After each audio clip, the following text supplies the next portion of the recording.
രാഹുൽ ഈശ്വറിൻ്റെ കാര്യത്തിൽ രാഹുൽ ഈശ്വറിന് വേണ്ടിയിട്ട് ഹാജരായ അഭിഭാഷകൻ പോലും രാഹുൽ ഈശ്വർ വേണ്ടത്ര മനസ്സ് അർപ്പിക്കാതെയാണ്, ബുദ്ധിയിൽ അർപ്പിക്കാതെയാണ് ഈ കാര്യം ചെയ്തത് എന്ന് കോടതിയിൽ പറഞ്ഞു എന്നാണ് അറിയുന്നത്.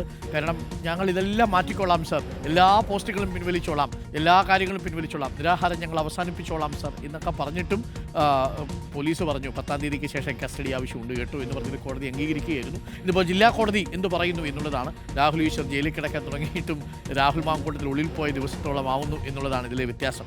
മറ്റേ പാമ്പിനെ എടുത്ത് തോളത്ത് വെച്ചു എന്ന് പറയുന്നത് പോലെയാണ് സന്ദീപിന്റെയും രാഹുൽ ഈശ്വറിന്റെയും കാര്യം. രാഹുൽ ഈശ്വരൻ അങ്ങനെ കളിയാക്കിയൊന്നും വേണ്ട. പുരുഷന്മാർക്ക് വേണ്ടിയുള്ള 2ാം സ്വാതന്ത്ര്യ സമരം എന്ന് പറഞ്ഞുകൊണ്ടാണ് ജയിലിലേക്ക് പോയത് എന്ന കാര്യം ഓർക്കണം. അങ്ങനെയെങ്കിൽ ആ നിലപാടിൽ ഉറച്ചു നിൽക്കണം അരുൺ. എന്തായാലും കോടതി പോയി ലേലു പറഞ്ഞത് മോശമായി പോയി.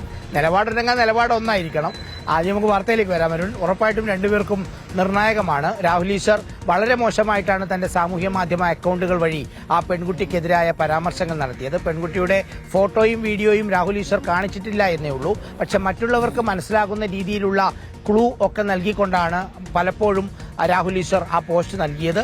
ആ പോസ്റ്റിന്റെ പിന്നാലെ കോൺഗ്രസ് നേതാവായ സന്ദീപ് വാര്യർ അത് ഏറ്റെടുത്തതോടുകൂടി ആളുകൾക്ക് ആരാണ് പെൺകുട്ടിയെന്ന് മനസ്സിലാവുന്ന രീതിയിലേക്ക് കാര്യങ്ങൾ വന്നു എന്നുള്ളതാണ്.